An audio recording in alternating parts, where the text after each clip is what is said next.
Check 1 2, check 1 2.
Good afternoon. Good afternoon, everybody. If you could please take your seats, we'll get started here momentarily.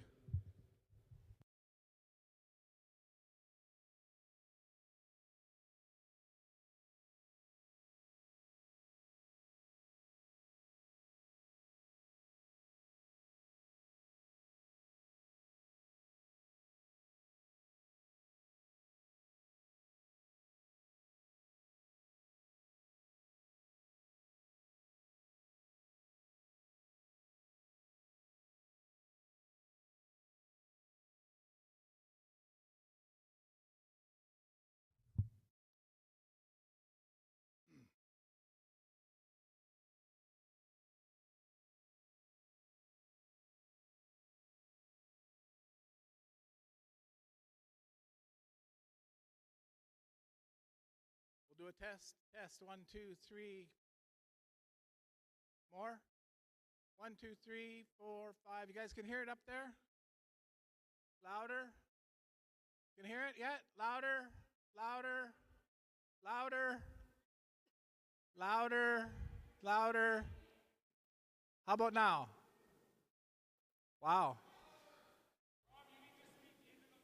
Okay, I guess I got to speak right into the mic. How's that? Is that better? Okay. Speak directly into the mic.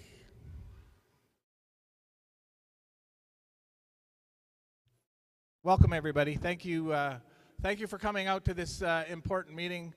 We're certainly sorry for the quickness of this. We really this is a fluid operation, and we felt we needed to come and do what we could to answer your questions and speak to you, and perhaps allay some of the fears that you might have with what's going on. I recognize that it must be really, really hard for you. You're not in the community. You're 400 kilometers away from the community. And we recognize that and are going to do everything we can to try to at least keep you informed. Still can't hear?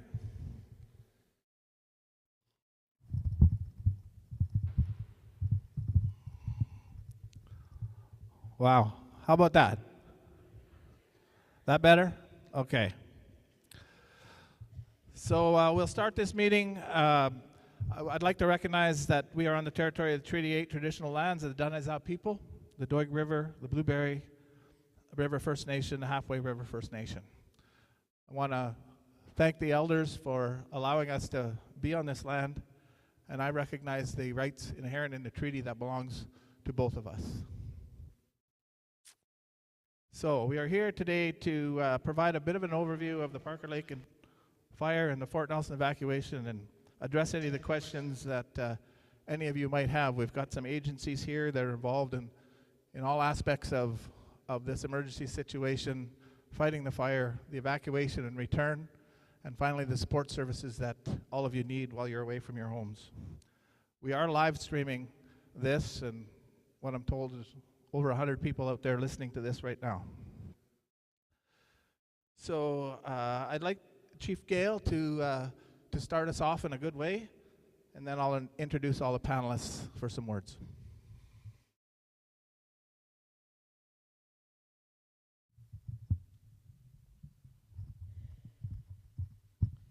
Can you hear me back there? Good, perfect, thank you. So I'd just like to thank you all for being here today, and I'd also like to thank the people that are tuning in live to join us with this important message. I'd also just like to have a heartfelt thank you to my council that has been really supporting our members and providing guidance to myself, Councillor Fincarrick, Councillor Bain, Councillor J. Michelle, and Councillor Harold, and also to Councillor Capablanc and Councillor Roberta Michelle, who have been evacuated to another location. So as we navigate the trials presented by us by the ongoing fire, I extend my heartfelt gratitude to all the staff and residents of the Northern Rockies Regional Municipality and to our esteemed members of the Fort Nelson First Nation. Your swift action in response to the evacuation order showcases the strength of our unity and the depth of our compassion for one another. I wish to express my deepest appreciation to the emergency support services for their unwavering dedication and to providing aid and comfort to those affected by the evacuation. Your professionalism and your steadfast commitment shine brightly during these trying times. To the brave individuals of the BC Wildfire Services and all the emergency responders battling tirelessly on the front lines, your bravery and resilience are beacons of hope in the face of adversity. The Chief and Council of the Fort Nelson First Nation, alongside the Emergency Operations Center and our devoted staff, continue to work tirelessly alongside the emergency support services to ensure the safety and well-being of our community members. I extend my sincere gratitude to all of you who are contributing their efforts to resolve this situation, including our dedicated staff, emergency personnel, fire crews, doctors, healthcare aides, volunteers, and all others lending a helping hand. I also like to wish and extend my gratitude to the gracious community of Fort St. John, Dawson Creek, Chetwynd, and Prince George, and beyond. You have opened up your arms and offered their services to us when we have been evacuated and we need you the most. Your kindness and generosity provide support during these uncertain times, and we'll never forget the kindness that you have extended to us in your communities. I just ask that you please bear with us as we navigate the logistical challenges, mindful that our staff too have been evacuated and they're looking after their families and making sure that they're also comfortable. We are working diligently to preserve essential services as we, both as a municipality and the Fort Nelson First Nation, set up our temporary offices in Fort St. John so we can continue providing services to our members and our families. Your patience and understanding are valuable as we contribute to safeguard the well-being of our community. I ask that we continue to stand together, united in our effort to overcome this challenge and to emerge stronger. I urge everyone to prioritize safety and heed the guidance of the emergency authorities. These are our experts, and we're really appreciative of their support and their guidance. In times of challenge, our strength lies not only in our individual resilience, but also in our collective support for one another. As we navigate through these uncertain times, let us remember the power of unity and compassion. Every one of us is facing unique struggles, but together we can lighten each other's burden and uplift our spirits. Whether it's lending an ear to listen, offering a helping hand to a friend, a family, or a stranger, or simply sharing a smile and saying, "Hi, How you doing? Let's extend kindness in every interaction.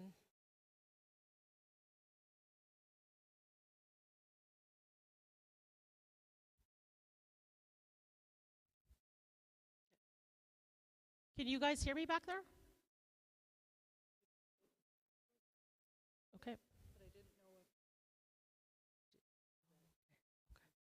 You want me to start over?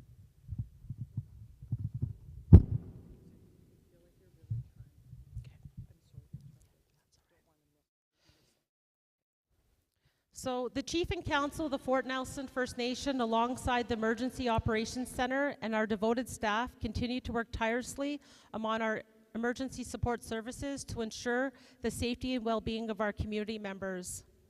I extend my sincere gratitude to all who are contributing their efforts to resolve this situation, including our dedicated staff, emergency personnel, fire crews, doctors, healthcare aides, volunteers, and all others lending a helping hand.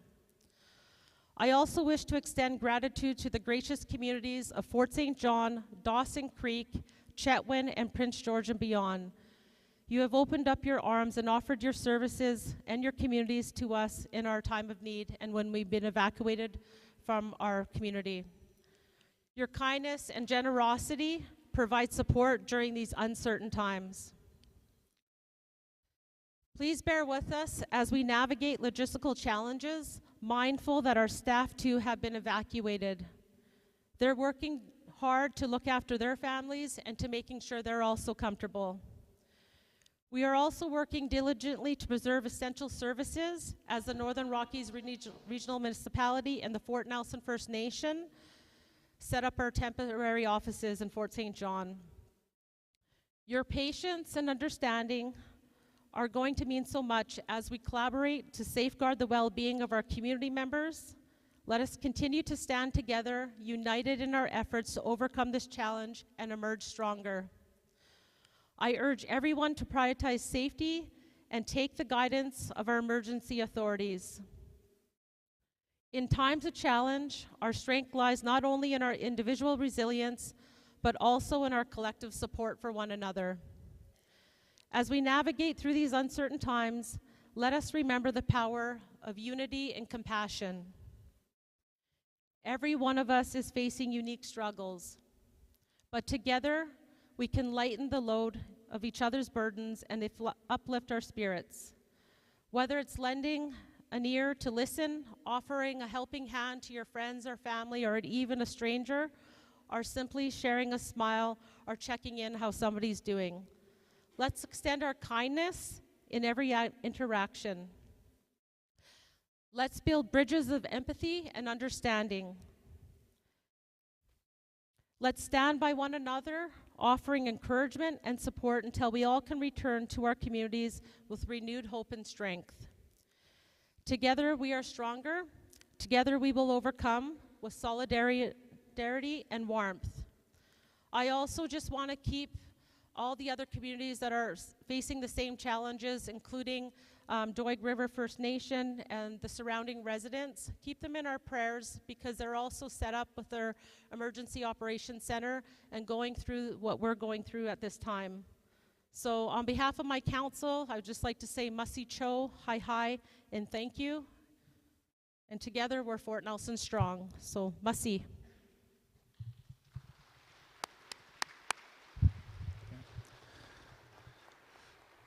Thank you, Chief Gail, for starting us off in a good way and sending that message that that we're all in this together. Thank you. So before I start my remarks, I would definitely like to introduce the speakers for this afternoon. We've got Mark Healy, who's here. He's the Incident Command Liaison with the BC Wildlife Service. We've got David Clark, who is the Acting Deputy Fire Center Manager from the Prince George Fire Center. We have our own Aaron LaVale, who's our Emergency Operations Director, works for the municipality. And here to answer questions around emergency management and climate readiness, ESS, is Heather McRae. So thank you all for coming and attending this. I'm sure there'll be some questions for you.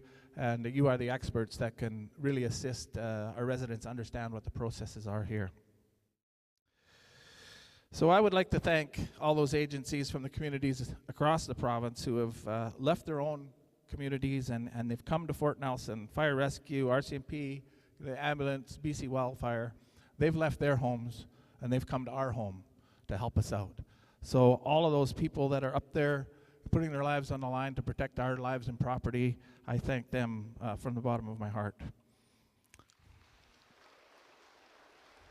I also like to thank, you know, the immediate and ongoing assistance from our neighbors, all those folks in the Peace River Regional District around us, the First Nations communities, City of Fort St. John, City of Dawson Creek, City of Chetwynd, City of Tumbler Ridge, District of Hudson Hope, Prince George. All of them are standing up with emergency operations centers that are helping us. They're welcoming our residents. They're trying to make you comfortable, and it can't be any easy feat to drop 3,500 people into a few communities that are not much larger than our own. So I urge you to be patient. You know, these volunteers don't often get a chance to practice what they're being taught. The courses that they're taking, right, to receive people, and we know we'd do the same thing if they came our way. So let's be patient. It's not easy when you drop 3,500 people into a small community like the Peace River Regional District and all the communities inside of it. I'd also like to thank our council who are supporting us in the Emergency Response Center, assisting me understanding what's happening outside of the community while I'm in the community, trying to give updates and trying to get information out to everybody. I'd especially like to thank our staff in our Emergency Operations Center. They have done an amazing work behind the scenes that most of you will never see. They organize, you know, the operation. They organize the evacuation. They've stood up an army and supported an army of firefighters and personnel to really help our community. And so those staff, you don't often see them. Some of you will know who they are. I mean, they're friends or your neighbors. They're doing a wonderful job out there for us, and they deserve a big round of applause. I can't do thank yous without thanking the hundreds of volunteers that are out there that have helped register you and doing everything they can. Barbecues, I've heard, and you know, they're doing everything they can to help us. Businesses are, you know, opening their doors and giving reductions in costs because they know that you guys aren't home and you need to deal with all of the things that you would need to deal with at home, but you're not at home. So thank you to all of those volunteers.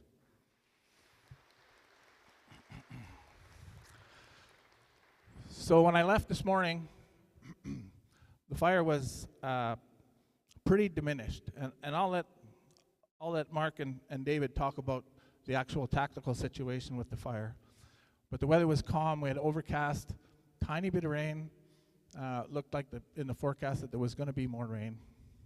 Just basically that fire is burned all the way along the New Alaska Highway, and it looks like it's burning towards the river. But these guys will tell you exactly where it is and what the tactical situation is with the fire. They can do it better than I can. The utility services are still operational.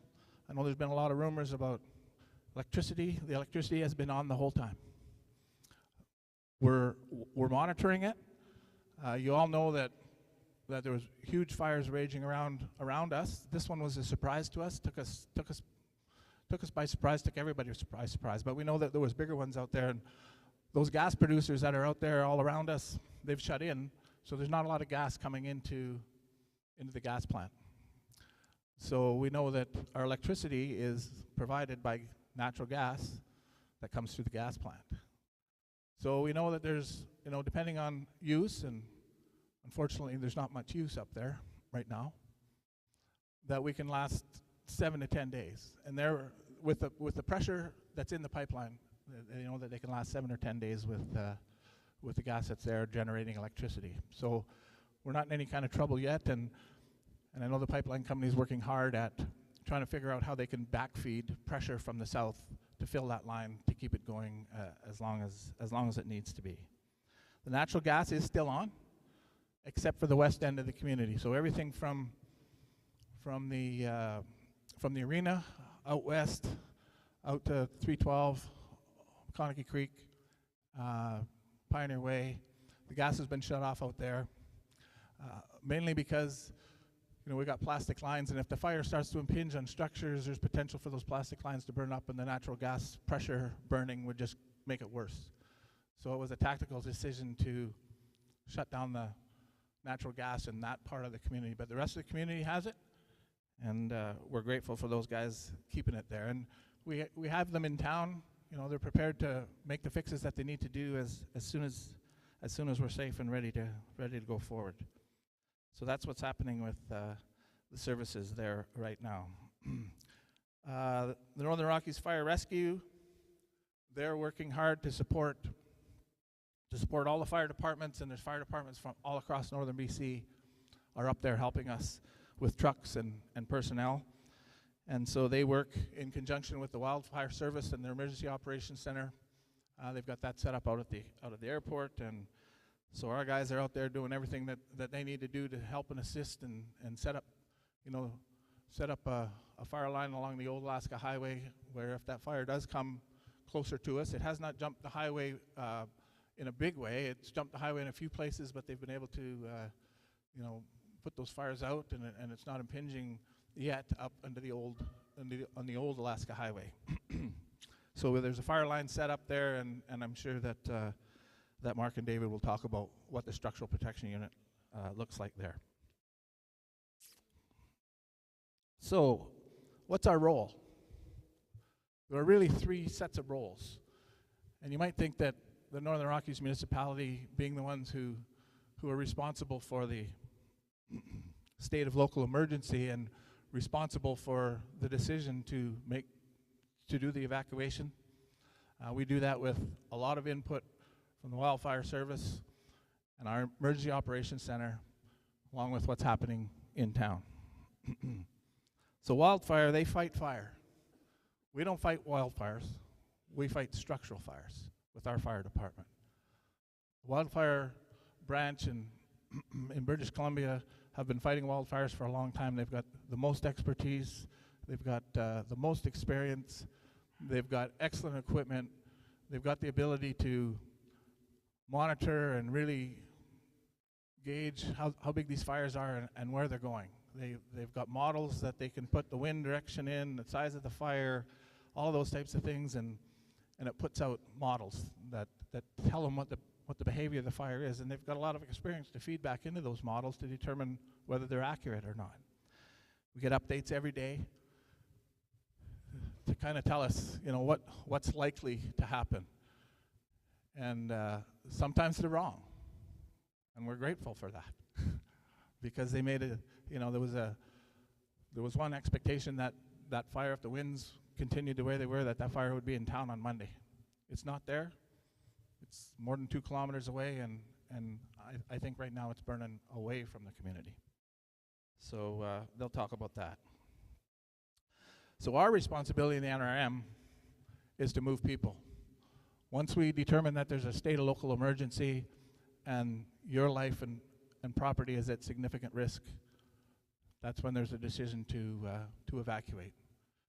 And my name is on the bottom of both of those documents. It's a big responsibility, but I also am fed information from some of the most knowledgeable and experienced people that we have working for us. And I certainly feel confident that they made the right decision. That fire was close. You all know that on Friday there was 70-kilometer-hour winds, and it was just really by the grace of God that fire didn't sweep into town on that same day, and there could have been a whole lot more damage than there was. Our fire department was out there and did the best they could to sort of knock that fire down while it was still a few acres, but the wind was so heavy that it just got away from them, and the protection of our own firefighters had to become paramount. And they backed off, and that was a tough decision, I'm sure, for the fire chief. But they backed off and reported it to wildfire, and then looked to the safety of the community to see what we needed to do. And here we are now. So our job to evacuate, and eventually it'll be our job, well, it's our job to coordinate resources right now. So through our Emergency Operations Center, we give whatever logistics we can to the fire service, to wildfire, and everybody else that's working on behalf of us to put this fire out and to control this emergency. And then finally, it will be our responsibility to repatriate you home.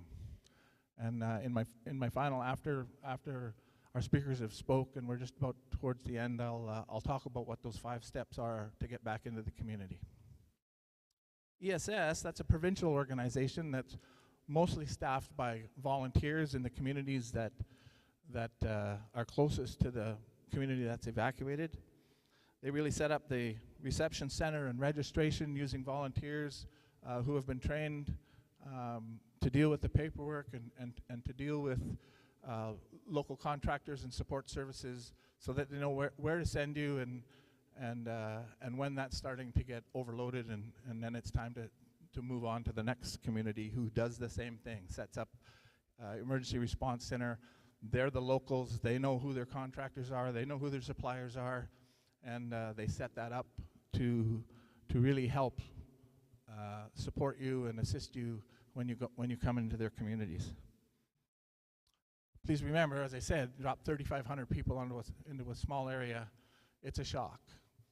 You know, these businesses have accepted you, but they have businesses to run. Hotels have pre-bookings. They've got people coming in there. We're here hopefully for a very short period of time. They have to maintain their businesses. They have to maintain, the bookings that they have, and so that means sometimes we're gonna be overloaded in a hotel or in the establishment that you're in, and we're gonna have to move. We're the ones who have come here. Not our fault, but the communities have to continue to operate while we're here. And we're going to do our best to fit in, and they're going to do their best to give you all the supports that you need, because we're all in this together, and each and every one of you would do the same for them if they came our way. So please be patient as you work with the folks locally. They'll have some frustrations, and we'll have some frustrations, but together we can work it out.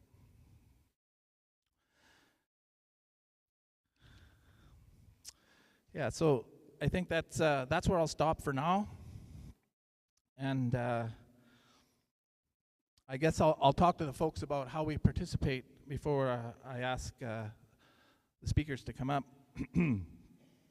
So anybody who is viewing this live on the YouTube channel, they can put their questions, email them to communications@northernrockies.ca. So basically that'll come into our EOC, our communications group at the EOC. They'll get them, they'll send them to me, and I'll ask those questions when it comes time. We will give a lot of time for the folks online to ask their questions coming through me, and we'll get the answers. A lot of those questions will be the same ones that you guys have. And hopefully we'll be able to answer a lot of questions through that, get the folks that are out there, get them actively involved in today's meeting.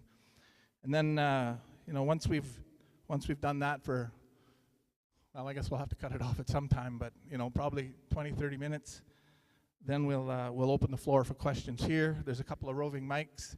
You'll be able to stand up, ask your question. And I'll ask that you keep your question. There might be a lot of questions here, and so let's keep our questions to 30 seconds or less. We don't need to, ramble on. We just need to ask the questions so that everybody gets an opportunity to ask their questions. So we'll limit your time on the mic to 30 seconds, and then we'll allow whoever the speaker is that wants to answer your question to answer your question. So that's the way we'll handle the question and answer period towards the end. So I think right now you're probably all really interested in the tactical situation of the fire at home. And so I'll ask Mark or Dave, however they've decided to come up, or maybe they'll come up together, to speak about the tactical situation in Fort Nelson, so you can hear it from the guys who are in the air and seeing it every day. Thanks, guys.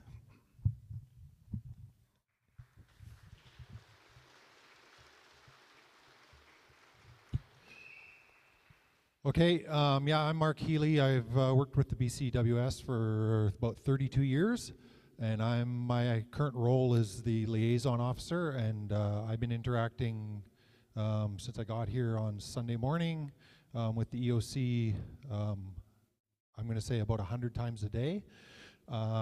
It's been a great working relationship, and we've been very good with communication, and been on the same page with a lot of the same things, and it's been a great group to work with, so kudos to the EOC. They've been very good. So tactically, I know that there's some maps been spread out.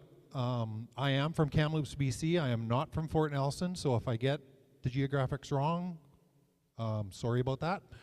But basically I'll start at what I call the base of the fire, which is roughly where it started at the furthest point along the Alaska Highway. We're currently constructing guards from the highway like more or less south along the edge of the fire, on the base of the fire, and then as well we're moving northwards and across the top towards the old Alaska Highway and joining back into the highway. And then coming around the head, there's a pipeline road that we've widened and used as a guard coming down, and we're trying to tie into, it's basically the start of the Fort Nelson River where the Prophet and the Muskwa meet. And then we've had 2 really good days where the fire hasn't shown much activity, and it's slowly burning down towards the Muskwa River, which is very beneficial because we can use that natural feature to stop the fire there, because it's obviously quite challenging to get in there with crews and equipment, and with the fire activity that we've been experiencing 3 days ago, it wouldn't be safe to put people there. So that's the basics of where we're putting everything, right directly on the fire line. And then for structural protection, I'll start again at the base of the fire along the old Alaska Highway, and the leading edge of the homes have all have structural protection on them, right up to back into town, and then through town and up the hill across the bridge, up towards the First Nations community and Gasoline Alley, which I've become very familiar with. And we've put structural protection on every home in the First Nation, and as well as along the trailer park and everything along what will be the leading edge if the fire were to come up the hill. There are multiple hazards in Gasoline Alley, which you as residents, I'm sure, are very well aware of. And that is one of the biggest challenges facing us if the fire were to get across both rivers and up into that area. And something we've had a lot of talks about with producers and business owners up there, and how we're going to resolve that. And yeah, that basically wraps up all the sort of tactics of the fire. Hey, Dave? So my name's David Clark. I'm the acting Deputy Fire Center Manager for Prince George. So starting off with the holdover fires, so our local fire zone was actioning those fires in priority order, so we were identifying hot spots in the area and actioning them, and then as the snow came off, we were starting to experience more and more hot spots. So to support our Fort Nelson fire zone, we started to move resources up to support them. So we brought up the incident management team, unit crews, and we started to bring in more aerial resources and then start to work on the Patry fire. It worked out fortunately for us, because when the Parker Lake wildfire started, we did have a significant amount of resources on site to support our efforts there. With that said, I want to recognize the admirable work that the team is doing up there. And when I say the team, I'm not just referring to the BC Wildfire Service, I'm referring to the Fort Nelson First Nation, Northern Rockies, all the local contractors and residents that are supporting our efforts there, as well as the evacuees that adhered to the evacuation order and made the decision to leave. It does really help us out with our efforts. So, we appreciate the continued support, both external and internal. I think that's all I have to say.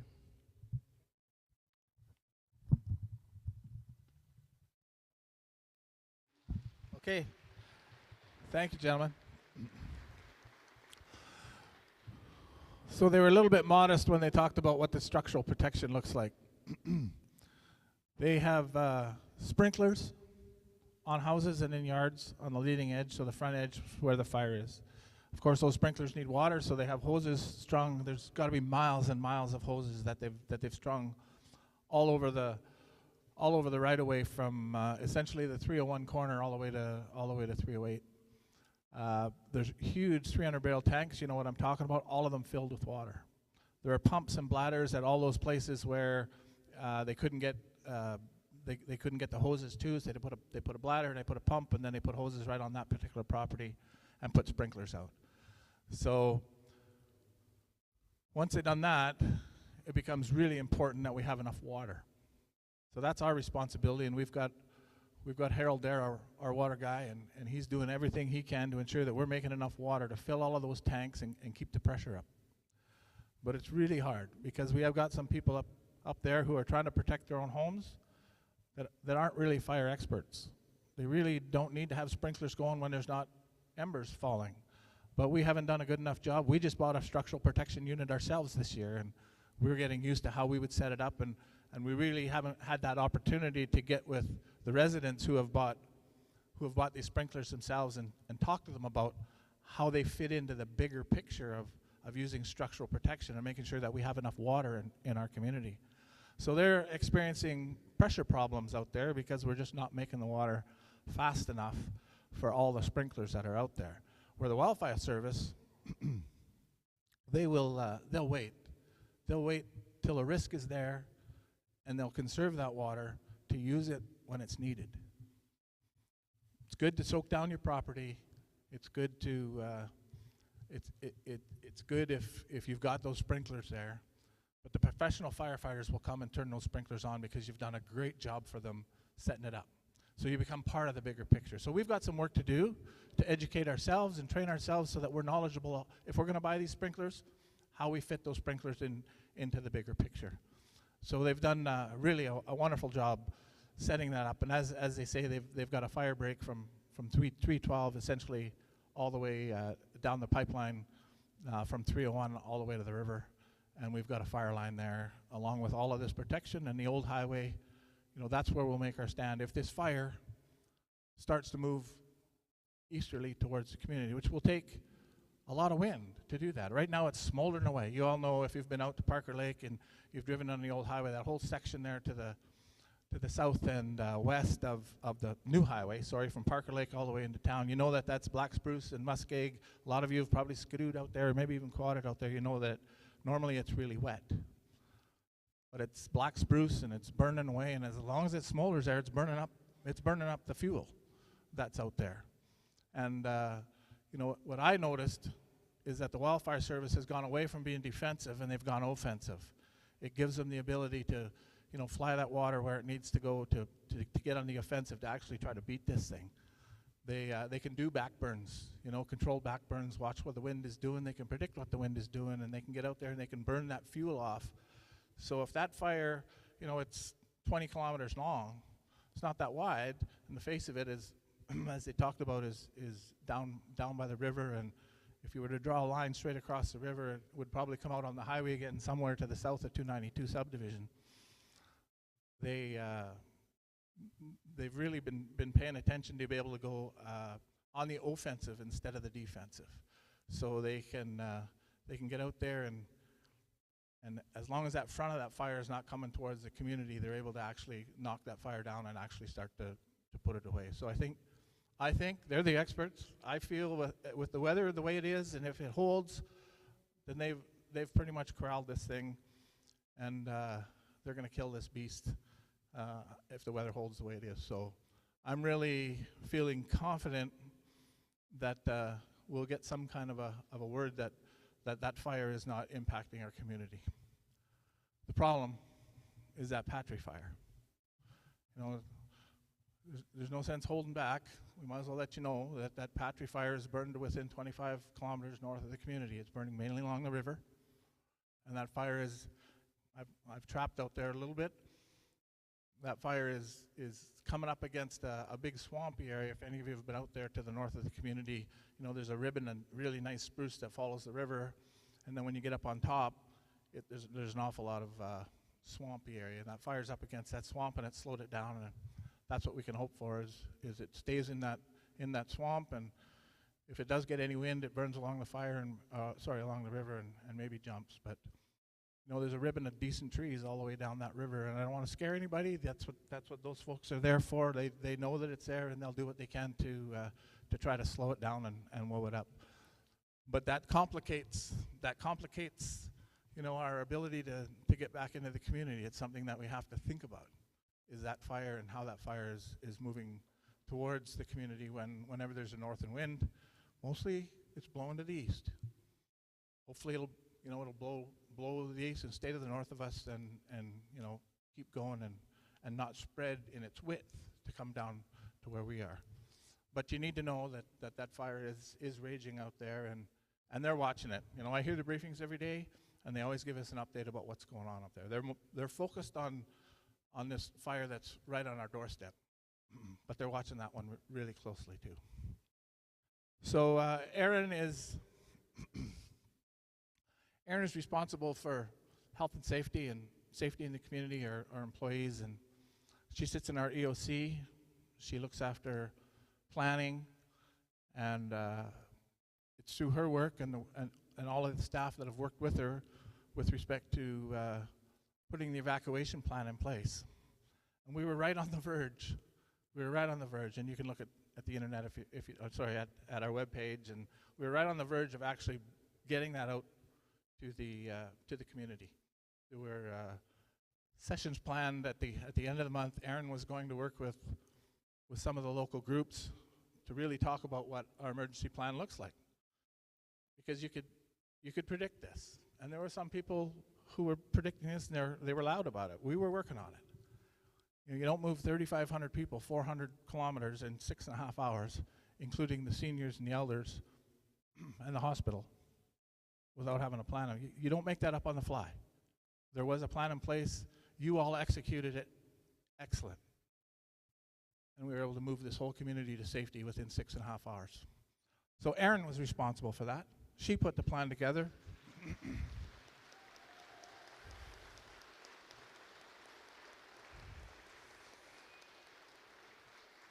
And I think she's going to say a few words.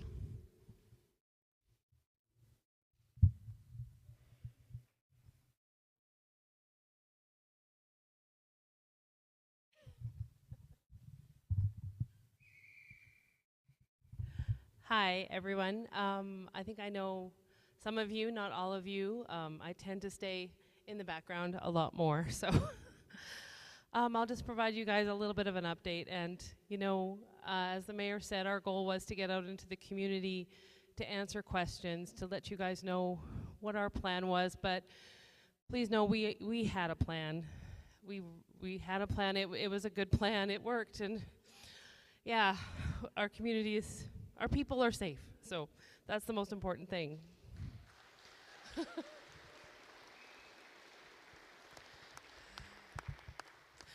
I'll just give you a bit of an update on the Emergency Operations Center. So unfortunately, due to the activity of the wildfire, BC Wildfire recommended that we move our Emergency Operations Center on Sunday with the anticipated winds that were coming in to the community on Monday. So I have never packed a business, a town hall so fast, along with so many dedicated people that are working on your behalf. So we packed up everything that we absolutely could from town hall, from the fire hall, from public works, our airport, and we have moved into a remote location in Pink Mountain. We got our EOC started up on Monday and Tuesday with phones and everything that we needed.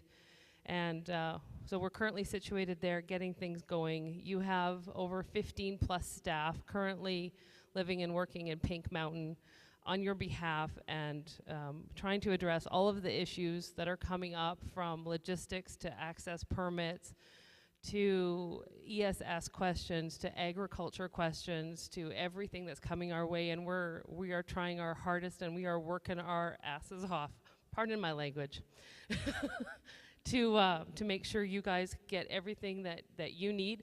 Our job is to work for you. So I hope we're doing we hope we're meeting that expectation, but I am here to answer any questions that you may have for that, along with all of these good folks. So. Okay, thank you, Erin.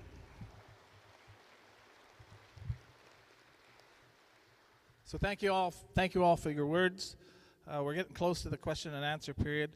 There was a couple of things I skipped over in my notes because I wasn't sure how much time I'm going to have, but I'm going to say them anyway. And there's a lot of BS going on in social media with respect to these folks and the work that they're doing in our community. You know, there's a bunch of BS about the RCMP abandoning us and taking off out of the community. There's a bunch of BS going on about the wildfire service abandoning us and taking off out of the service, out of the community. They have protocols. They have requirements that they have to follow for their own safety of their own, for their own people. And some of those protocols and some of those trigger points were met. And when that happens, they execute their plan, just like they're executing their plan, and we executed our plan. And sometimes that means retreating. Sometimes that means leaving the community. And so the RCMP did pull back because they hit some trigger points. And we worked hard to work with them to understand, you know, what that looked like and how we could secure our community. And our EOC worked very hard with E-Division, who are responsible for the police service in our region. And they came back yesterday. So they were only gone out of the community for 24 hours. You know, I'm sure they worked with the wildfire service to make sure that it was safe for their officers to return, and they have. So yesterday they had 2 cruisers come into the community, and my understanding was those officers were around the community looking for potential looting, looking to make sure that houses were closed, windows weren't broken, and doing what they could do to secure the community. And I passed 4 cruisers today met 4 cruisers today as I was coming down here. So they are a presence in our community, and we're definitely grateful that they're there securing our property. Has there been some damage and looting? Potentially. But if we've got blocks on the highway, they're not getting any of that stuff out of the community. Right? And when the RCMP comes back in full capacity, they'll find the culprits, and most of us know who they potentially are. Hell, we've got a web page that talks about who they are. So the usual suspects will be dealt with. So please feel comfortable that your properties are being protected. You know, I was out way to the early hours of the morning the night that they weren't there, and I didn't see any damage to any businesses downtown, the windows. So you know, I think we were able to secure the community. With respect to wildfire, they're going to do what they need to do to ensure that they've got crews in all the right places. They didn't abandon us. They still had the structural protection crew was there. Their emergency operations center and the leadership was all still there. Their air operations were all still there. So you know, they relocated some of their crews down the highway, and if this thing had to come across the river and jump the highway, we would have wanted them to have teams on both sides of that fire. So you know, kudos to them for sticking to their plan, because it's their plans. This is not the first rodeo they've been at. You know, they've 40 years in fire. You've probably been 100 different fire lines, and so you know, they know how these fires act. You know, trees are trees. They burn the same way based on the way the wind blows them. They've got awful lot of experience. So before we judge them for doing what they do, you know, we need to look at the results of what they've been doing. So they've been doing a good job for us. I think they've steered that fire away from our community with the help of the wind. I'm not going to say they got it under control, and I'm not going to say they're going to put it out tomorrow. But I think I'm much more comfortable that our community is not at the same risk as it was a couple of days ago. But we're not out of the woods. If the wind comes up, there's still 20 kilometers of the east edge of that fire that potentially rolls our way. So it's just not time yet. With respect to the returning process. So it is a process. It's not just a matter of, okay, folks, the highway's open, come home. Anytime you move everybody out of a community, you've got to be concerned about what it looks like coming back. Before we can start any of this process, and this is a very high level, I'm not going to talk about details because it's just not time yet. But we've got to have a notification of safety. We've got to know that the wildfire service is comfortable, that our community is not at risk. You know, so we've got 2 fires impinging on this community that we've got to be concerned about.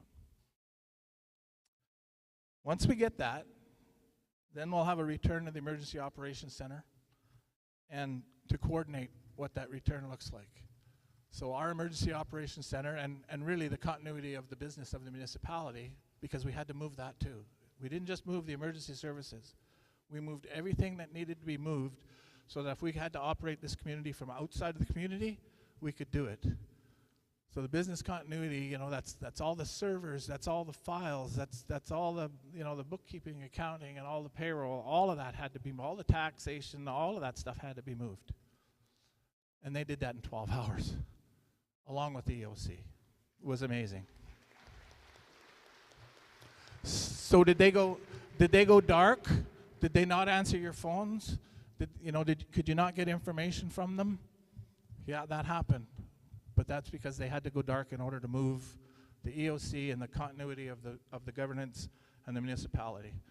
And they were able to do that, and I sure thank them all for that. So returning the EOC back to the community so that we can coordinate what the return looks like, that's step 2. Step 3 is we need to reestablish the utilities and essential services. So we've got to make sure that the hydro is up.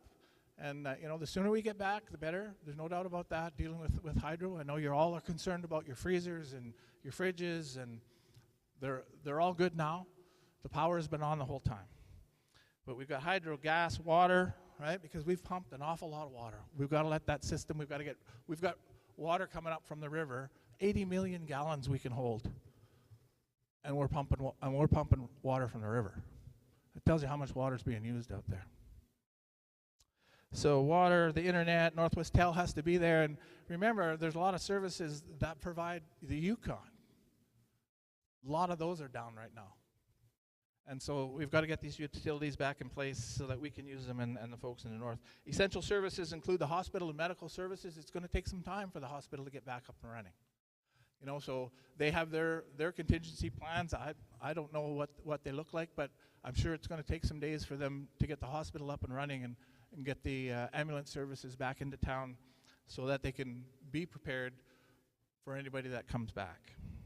Home support and senior services, they have to be stood up. So we've got to get their employees back into town so that the seniors and the elders can come back into the community. That all has to be done in advance of moving us back into the community.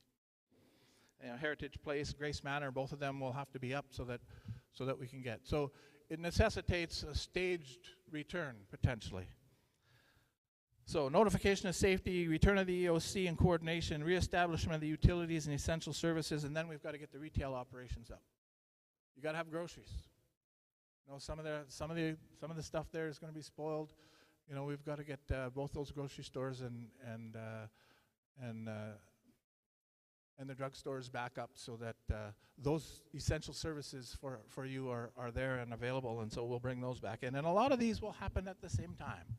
But there are things that have to be done, and it takes some time once we get that word. And then finally, we're able to reintroduce the residents. And so, it may be a staged approach. We don't know exactly what that looks like. We'll have to figure that out. But certainly, we might have everybody, in the nation back, and in the main part of town back. But maybe some of those folks out west, it won't be safe for them to return yet. We can get them back to the community because we know we can look after them in our community. And then as we secure their homes and their properties out to the west where the majority of this fire, came across and caused the damage, then we can get those residents back out there as well. So that's a high-level view of what it might look like. So it's not just a matter of saying, okay, folks, go home. It's got to be a process. And we're going to work through that process. We've never done it before. But we're going to do everything we can to work through that so that it's efficient and smooth as the evacuation was for you guys leaving. So that's the process for coming back. So do not rely on social media. Somebody told me that they said on social media, oh, it looks really good, we're going to come back tomorrow.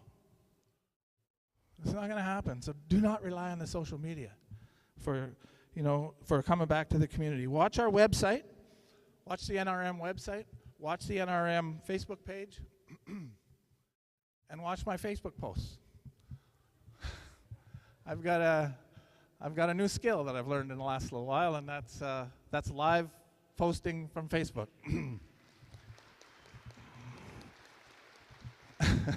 Thanks. It's not something that I ever thought I don't even read it most of the time. So and here I am posting live. So it's a new skill for me, and I'm gonna try to do one every single day. Probably won't get one in today, but I'm going to try to do one every single day to bring you up to speed and let you know what we're doing, and keep you informed as much as we possibly can. So those are my remarks, and I think, oh, yes, please. Chief will say a few remarks. So I just add what Mayor Fraser's saying, that we all came here and we got registered and extended, and many of you know that we got extended till Tuesday, and we don't know what the update is going to be next Tuesday. So our struggles are real, the challenges are real, and I just really encourage everyone to support each other. I can't say that enough, because as this week goes on, we'll face new challenges. And then we don't know what's going to happen. So we just really got to build that bridge of that empathy and, the strength, and really come together. I have to have a big shout out to our staff. We worked with the municipality in partnership, and we think it's important that, as always, that we work in unity and we share space. We all, want the same things. We want to care for our families. We want to ensure that, our community is going to be safe and we have something to go back to. I just have a big shout out to our EOC team, Terry Cavalier, Kathy Murphy, Tanner Warren, Colin, Catherine Wolfenton, Curtis Whitehead, and Jason Tataya. Our IT team, who got our servers and our computer systems out, setting up our remote office right now. Our fleet team, and all our staff that are working behind the scenes to really put things in place to get our remote office up and running. I want our members to know that we're here for you, we're here to support you. I know that many of you are facing your own challenges and struggles, and we're going to be here for you every step of the way. I just want to also extend my gratitude and thank you to all the businesses and all the allies that have really reached out to lend a helping hand to many of us, and the event sponsors that are really trying to get us out there in their community to provide some relief and get our minds off things, whether that's the theater, the swimming pool, half price at the golf. Like, these posts just keep coming in, and we can't express our gratitude enough. So I just, like I said, we just have to look after the well-being of each other. We don't know what's going to happen, and being removed from your house this long is already discomfort, and let's just really come together and try to overcome this in working in partnership. So thank you.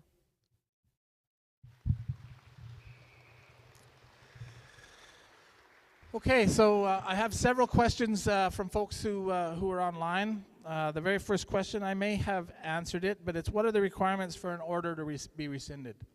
So the community has to be safe before we can rescind the evacuation order, and I've went through the basic steps that we're going to go through to bring you all back, so hopefully I've answered that question well enough.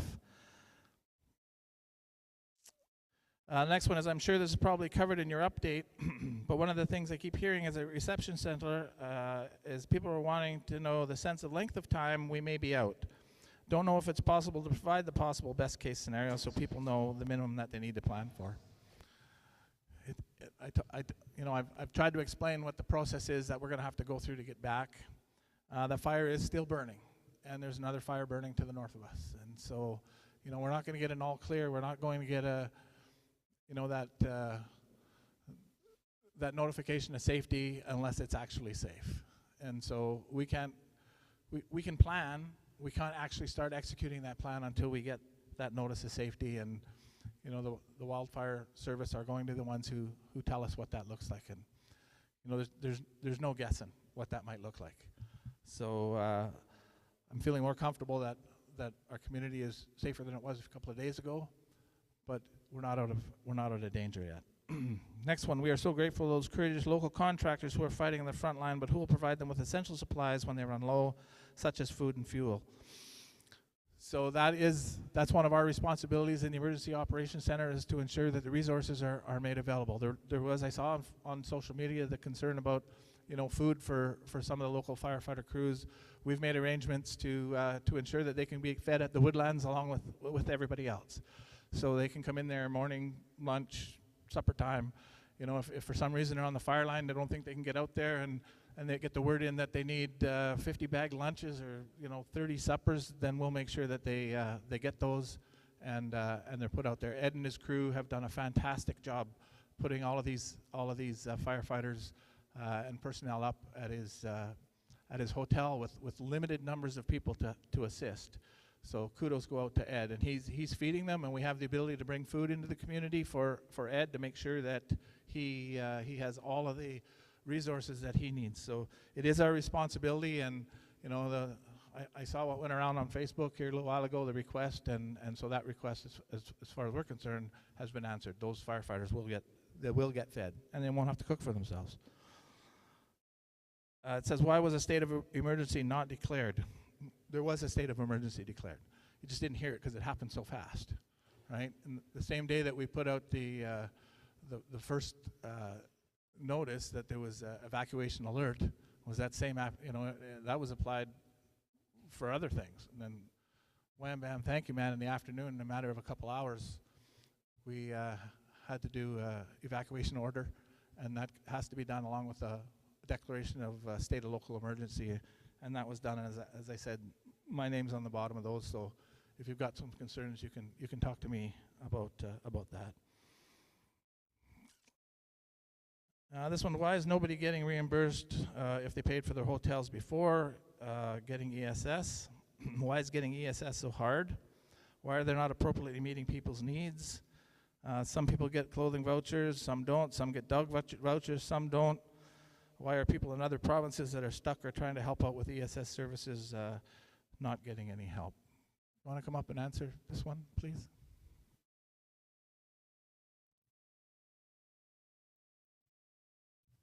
Yeah, we've got a representative. Somebody want to talk about ESS? So it was a long question. You might not have been hearing it, so I'll let you have it. There it is. It's this question here. So I think mostly this is about individuals, right? So there's a question there that's maybe policy related, which is the interprovincial thing, and maybe you can answer that. The others are more or less, you know, how they register and that sort of thing. But go ahead. Hi. Okay, so for the hotels. Oh. Hi, I'm Kyla Bride. I'm the ESSD for Fort St. John, in charge of emergency support services. So we set up here in the North Peace Arena when we found out you were coming. It is very difficult to get our volunteers in on a Friday evening, so things were a bit delayed. We didn't have full capacity. So to answer some of the questions, we were at full capacity yesterday with supports from the province to do renewals, and we got through everyone that showed up. So that was over 1,000 households. So our process is getting better. It's just a matter of recruiting volunteers. Even residents from Fort Nelson have come in to help us out as well, so we thank you very much.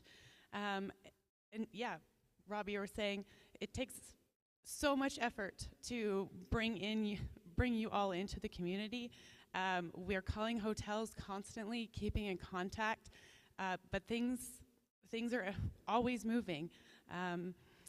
One of the questions was the hotels not being able to reimburse.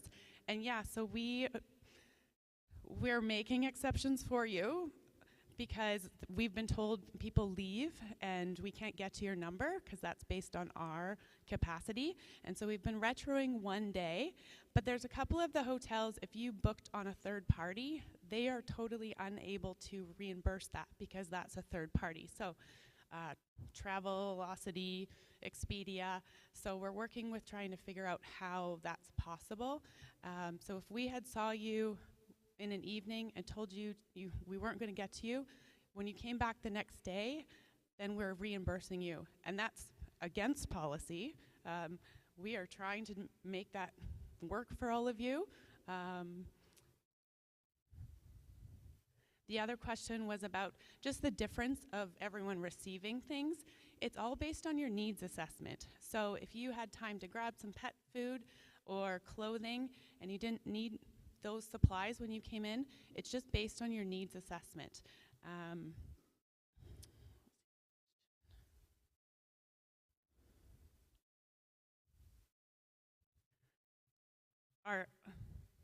So our hotels, they fluctuate lots. So if you happen to come into the reception center when we have no hotels, then we're sending you to our next communities to take you. I don't believe we have heard of anyone not having a hotel room. If you haven't had a hotel room, then you've been sent to Dawson or Chatwin or Sunset Prairie. So regionally, we have enough hotel rooms, just might not be in Fort St. John. We're serving 2,500 people just in Fort St. John, and so that's a lot of people to fit already. I think that's it. You're amazing. Agreed. Agreed. She's amazing. So there's a question here for the wildfire guys, and it's about the zombie fires and holdover and what we could have done perhaps in the winter.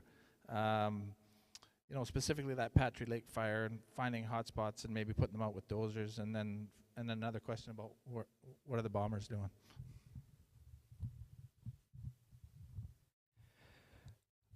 So I can confirm that we have been completing actions on these fires over in the winter and in the spring. I personally was an employee of the Fort Nelson Fire Zone last season and through the winter, and so I have flown these fires and identified hotspots, GPS them, and then through the spring our crews were actioning them in priority areas. Unfortunately, the case with these wildfires is that we are in very severe drought conditions, and it is in what we call C2 fuel type, which is black spruce, which can lead to very volatile fire behavior. So as the snow was clearing off, more and more hotspots were becoming present. So we've been identifying them through monitoring flights with our helicopters, through satellite heat detection, and then deploying our crews to action those spots. The other issue that we're experiencing on these holdover fires is with the severity of the drought, these trees are falling over and they're jackpotting, so they're piling on top of each other, and that's creating conditions where it can flare up in the middle and send spots over the work that we've completed. So it's been very challenging to fight these fires, but now that we have more resources in the area, we're able to get a little more tactical in how we're actioning these fires. So while Parker Lake is our priority at this time, the Patry Lake fire is on our radar, and we are developing plans to action that wildfire as well. The water bombers, they have been in Fort St. John. We did strategically move them up to Fort St. John prior to the Parker Lake wildfire, so they were able to rapidly respond to the wildfire and conduct works that really supported our firefighters, both structural and BC Wildfire Service, in their efforts. Thanks.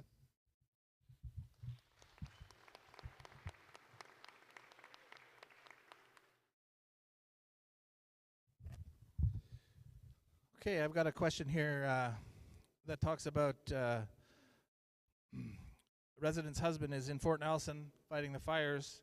His wife and children relocated to Edmonton when there was no accommodations left here, and we're wondering if their food and accommodation is covered. So it is covered, but to a significantly lesser degree for being out of the province, and they don't need to come. They can do a virtual registration process to look after. So there is some availability of assistance for them. They'll just have to get a hold of the EOC and figure out what that looks like. Okay. I lost my questions.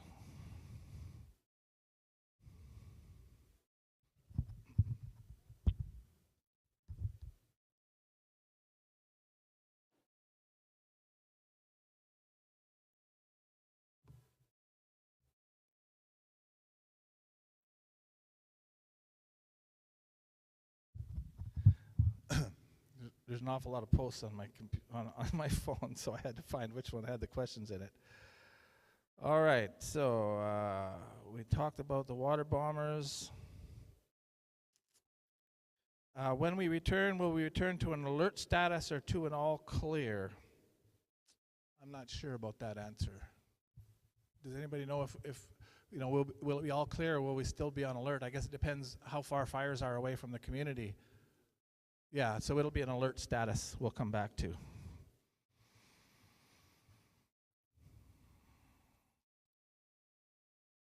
Okay, I already answered the question about the state of emergency being called, and that really was what kicks in the whole process of evacuation and allows the province to get involved.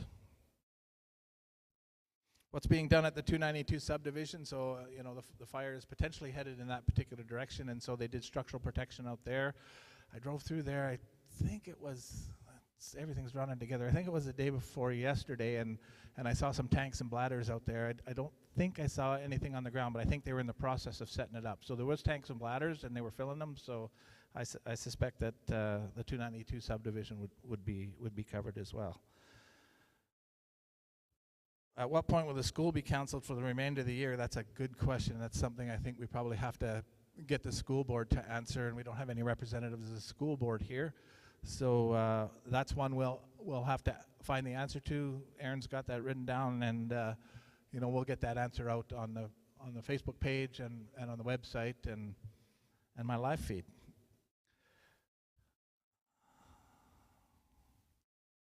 Yeah, so I think we've already answered the question about the holdover fires. This was just a similar sort of question. I live in an apartment in Fort Nelson. This is a rent question, and I'm not sure what my question is, if the evacuees have to remain evacuated for a extended period of time, how do these residents go about paying for rent when it's due? Is there anybody that can take that question?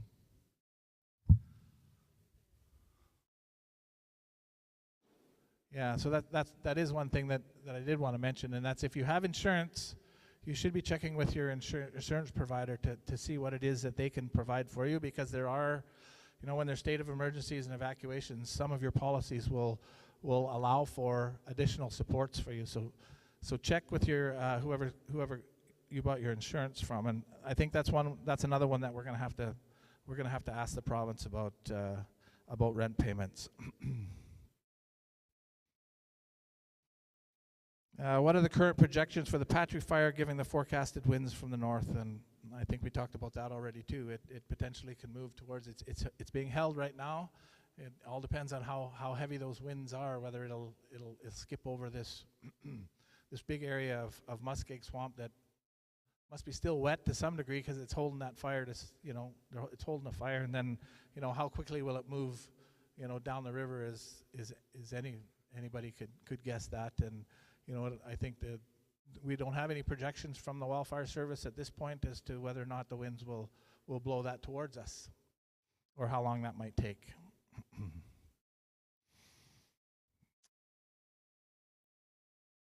So this is a question from Toad River, and I think it's probably an EOC question, which is, what are the supply line options available to us for groceries and medications? So I think that's an issue for our Emergency Operations Center. I think you can ask that question at communications at northernrockies.ca, and that'll get into the Emergency Operations Center, and then the Emergency Operations Center will then figure out how we can get those supplies up to Toad River. Is assistance being provided to highway contractors at the roadblocks to ensure residents are not able to return to the community? There are evacuees who are planning to return to the community regardless of the situation. So that's a security issue that I think we'll talk to the RCMP. The RCMP have embedded themselves now into our Emergency Operations Center, which is new, so they'll be able to hear feedback from us. You know, if the contractor is telling us that people are blowing through it's going to take a few hours before those people will actually get to Fort Nelson. So there's an opportunity, if the contractor lets us know what's going on, that we can have an RCMP on that. If they're going to come into town, they got to come in that highway. So there's opportunity for us to deal with that if somebody blows through the roadblock. If I stay at a house in Alberta, can I get resources to help me and my family? I think it's probably that same question that was answered earlier before. The support services are not quite the same, but there is the ability to do that. Can you share any information regarding structure damage in and around Fort Nelson caused by the fire? Has there been any sort of damage assessment done? So our firefighters have been concentrating on fighting these fires. They're the ones who will do this assessment. There has been some damage, and we need to get to the owners of those properties to talk to them. You know, some of these pictures that are being released and videos that are being released, you know, are just unconscionable as far as I'm concerned. So can you imagine finding out about your shop or your house because somebody posted it on Facebook? We're working diligently to ensure that we can find out who these property owners are so that we can inform them officially about any damage. But the assessment has not been done. I think we just can't release the resources, the manpower to go out and do this. But there has been some damage. Will there be any financial assistance by the band for Fort Nelson First Nation members? So as mentioned, I just asked band members to stay tuned to our Facebook FNFN members page, our Hawk Communications app, and also to your personal emails for any notifications that are coming forward from Fort Nelson First Nation. As always, we always protect and look after the wellness of our people, so we're doing everything that we can to ensure that, you know, you have the means to be able to look after yourself and your family. I know that other community members may not be in Fort St. John, and we have been spread out into Dawson Creek, Chetwynd, Prince George, and maybe other communities, but just know that we're working hard to come up with logistics and figure out who's going to be responsible for what. We want to be able to serve and look after you and provide support in any community that you may be, and so just bear with us. More information will come as we get things sorted out and our remote office is set up. So, Mussy.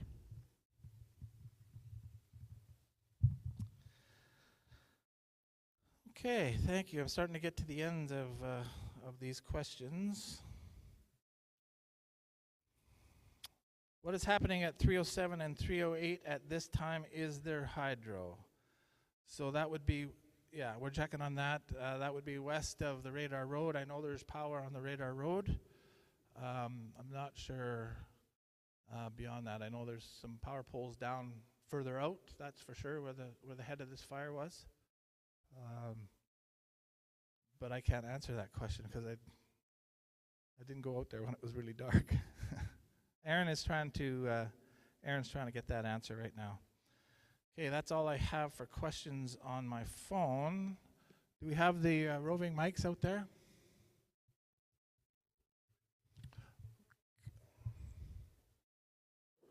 Yeah, okay. So we are going to shut down the live feed now, and we'll start taking questions from the floor. So thank you very much, everybody who came online. Thank you for your interest in what's happening, you know, in our community, and I hope you'll join all of the folks here. I know it'll be silent, but I hope you'll join all the folks here for thanking those people who are assisting with the work that we're doing out there. Okay, so Hydro is actually out there assessing 307 and 308 as we speak. And I know many of these BC Hydro and Northwest Tel have been giving updates on their site, so those are official messages from them. Please check them out. Lastly, just before we close out, I'd just like to thank everyone that attended today from our communities and also everyone that tuned in live. I know there's many people that are thinking about us and sending their prayers, and they're greatly appreciated. We need all the support that we can get, so thank you. Okay, are there questions from the floor?